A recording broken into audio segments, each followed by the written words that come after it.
In 2014, researchers gave people a choice: sit alone with their thoughts for 15 minutes or give themselves a mild electric shock.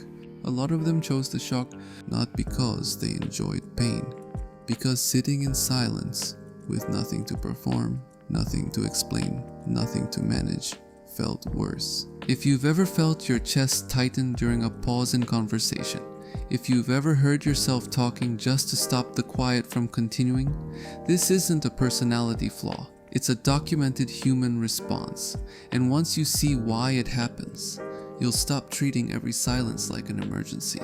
The usual advice is just get comfortable with silence. Practice pausing. Count to 5 before responding. Sit with it. It's not wrong, it's just incomplete. Because the advice assumes the discomfort is about tolerance. Like silence is a cold pool you get used to if you stay in long enough. But for a lot of people, especially the ones who think in full paragraphs before they speak, the discomfort isn't about tolerance, it's about interpretation. You're not uncomfortable because the silence is long. You're uncomfortable because your mind is already writing a story about what the silence means. Did I say something wrong? Are they judging me? Should I have stopped talking 3 sentences ago? The silence isn't empty, it's loud with your own narration. Telling someone to get comfortable with silence without addressing that narration is like telling someone to stop flinching without removing the thing they're flinching at. Here's a pattern I've noticed. Not a clinical diagnosis, just an observed pattern in how analytical, self-monitoring people respond when a conversation goes quiet. I call it the 4 silence fillers. The repairer fills the silence by apologizing or walking something back. Sorry, that came out weird. Ignore that. I didn't mean it like that.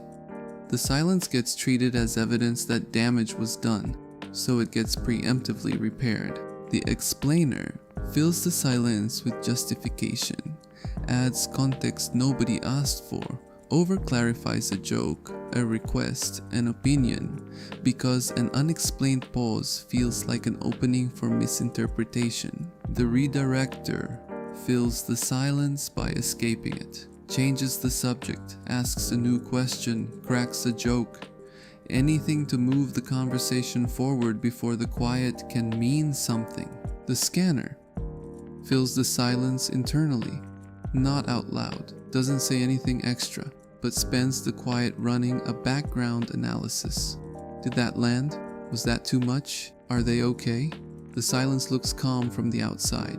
Inside, it's the busiest one of all. Most people aren't just one of these.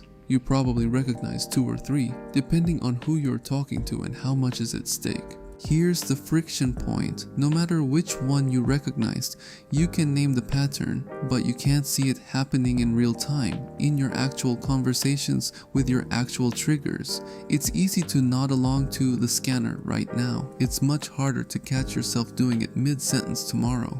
That gap between recognizing a pattern in a video and catching it in your own life is exactly what Daily Clarity Doors was built for. It's a small daily practice. You log a moment where a silence felt loud, and it walks you through weighing what actually happened versus what you assumed happened, so the pattern stops living only in your head and starts showing up as something you can actually track. I'm mentioning it now, not at the end, because the next part of this video, the applications, only actually helps you if you've started noticing which filler is yours. Without that, this stays theory. With it, it becomes something you can catch yourself doing. Links in the description if you want to try it. Back to the framework. If you're a repairer, the fix isn't stop apologizing. It's noticing that you're apologizing for something nobody has reacted to yet. Before you repair, ask, has anything actually happened, or am I repairing a reaction I haven't received? The limitation. This only works if you catch the apology before it leaves your mouth, which takes practice, not willpower. If you're an explainer, try letting one unexplained pause sit per conversation, just one.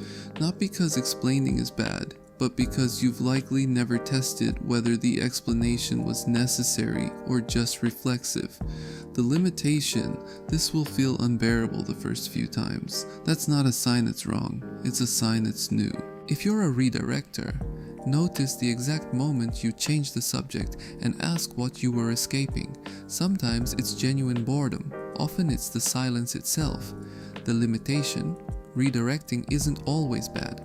The goal isn't to eliminate it, it's to know why you're doing it before you do it. If you're a scanner, the fix is the hardest because there's no external behavior to change. It's all internal. Try naming the scan out loud, even just in your head.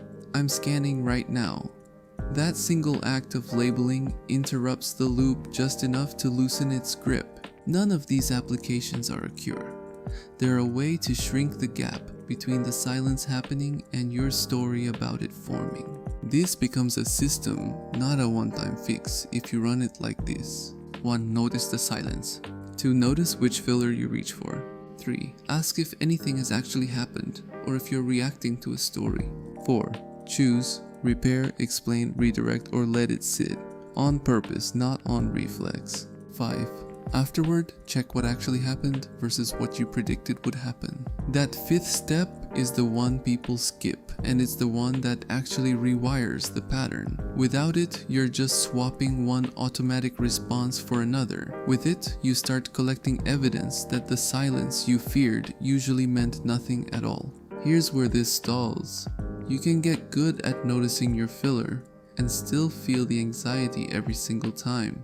Noticing isn't the same as it going away. That's because this whole video has been about managing the moment. What to do when the silence hits. It hasn't touched why your mind treats an unfilled gap as dangerous in the first place. That's a deeper layer.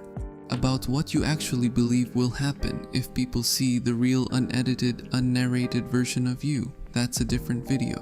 People chose electric shocks over sitting with their own thoughts. If silence can feel that dangerous when you're completely alone, it's no wonder it feels loaded when someone else is in the room too. So, which filler did you recognize first? The one that talks or the one that just scans quietly and says nothing at all? Next video, we're going deeper into that part. The version of you that never gets to speak and why it stays so quiet even when everyone else has left the room.